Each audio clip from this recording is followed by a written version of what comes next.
What's good? It's your boy J.E. JW in the building.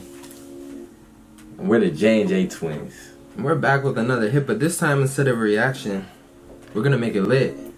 We're going to talk about basketball, the NBA Finals, and what we think about this series and the legacy of Steph Curry and Kawhi Leonard today. So yeah, as you guys know, Game 4 already happened. You see that the Toronto Raptors crushed the Warriors. It was a pretty good game from Kawhi, even though he was kind of hobbled with his injury. And Kyle Lowry put in some work with his 10 points. And I didn't know Siakam had a good game. He had a quiet 19 points. The thing I like about the Raptors is the only constant in terms of consistency is Kawhi Leonard, but the other players, they'll have their on and off games. Siakam showed up, I think it was game 1, and then kind of fell off in game 2. But you can see in game 4 here that he put in work as well. Danny Green, the game before game 3, he shoot pretty well, but in this game he didn't shoot as well. But the thing is, people step up. It's like the next man up, and they play as a team. I think with the Warriors, obviously they lost a lot of depth with the injuries, but I think the teamwork is really helping the Raptors. I do get that point. I think the biggest thing is confidence and that next man up mentality. It's just like, if Danny Green is not doing well, then Van Fleet will get in the game, start hitting shots. Oh yeah, Van Fleet has been pretty consistent. Even though he got hurt, which I hope he does come back, because I honestly do want Toronto to win, because I'm really tired of seeing the Warriors win each and every year. And it's kind of like, on to this point, is like, people are like, oh, they don't need Durant and all this blah blah blah, but it's like looking like they need Durant, and the chemistry is all out of whack because Durant is not playing. So people's argument like they were gonna crush Toronto, Stephen A saying they were gonna crush Toronto, but like it's like they're not doing it right now. I mean, to be honest with predictions, it's all based on the past. So like you've seen a experienced Warriors team who's been there before. They got their core guys, and then you have a Raptors team that's coming in. I mean, honestly, out of the East, I think the Raptors were the most qualified to even, compete, because I think in the playoffs and the finals, it comes down to experience. You see Giannis and the Bucks, they crumbled under pressure because Giannis's weakness got exposed. And in the playoffs, it's a different atmosphere. People are stepping up. People are game planning for you. So you really have to have a game that if someone stops a certain ability that you have to adjust. And he wasn't able to adjust. Yeah. So I think it all comes down to experience. You got Kawhi. He's been there before. He's done it. Same with Danny Green. Even though he's been streaky, he's been there. They have that chemistry. Like, he can pass it out for the 3. He makes it. The momentum just really shifts.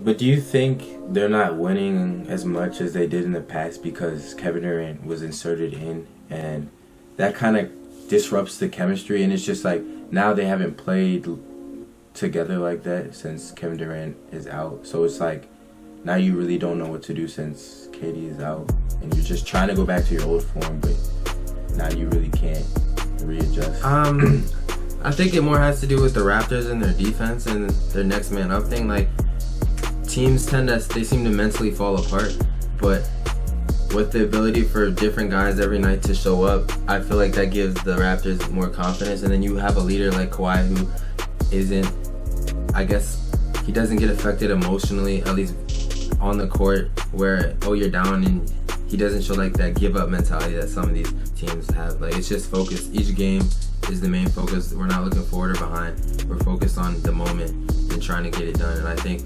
that kind of is passed down throughout the team, and it's been working. And again, I keep saying it, but it goes down to experience. The Raptors have been there.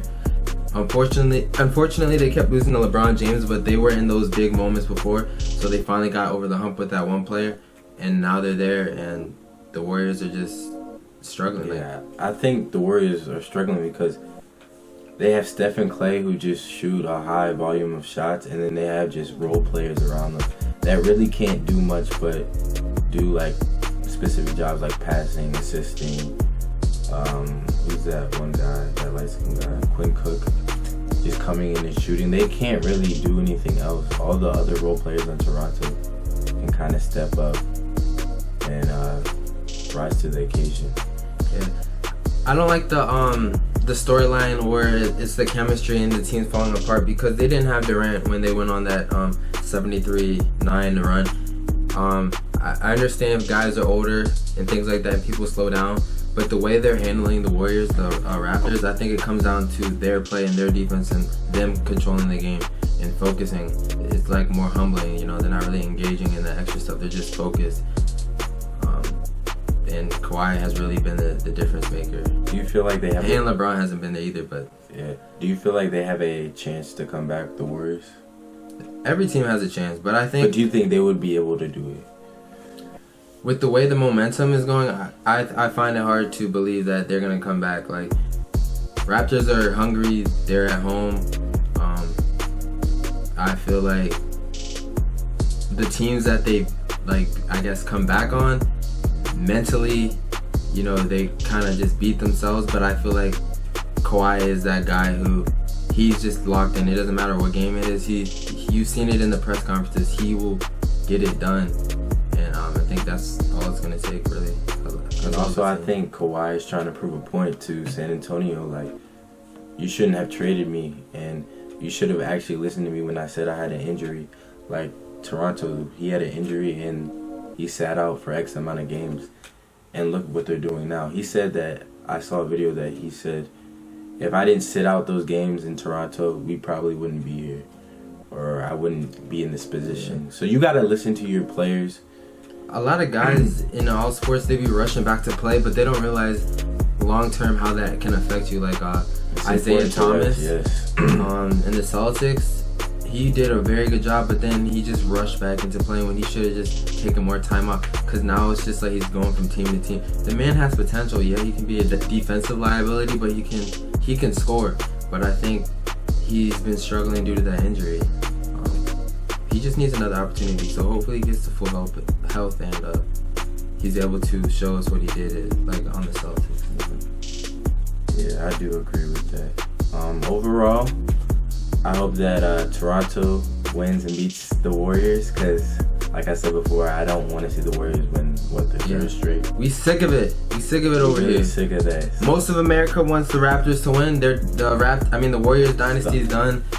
Kevin Durant's going to New York. You heard it here first.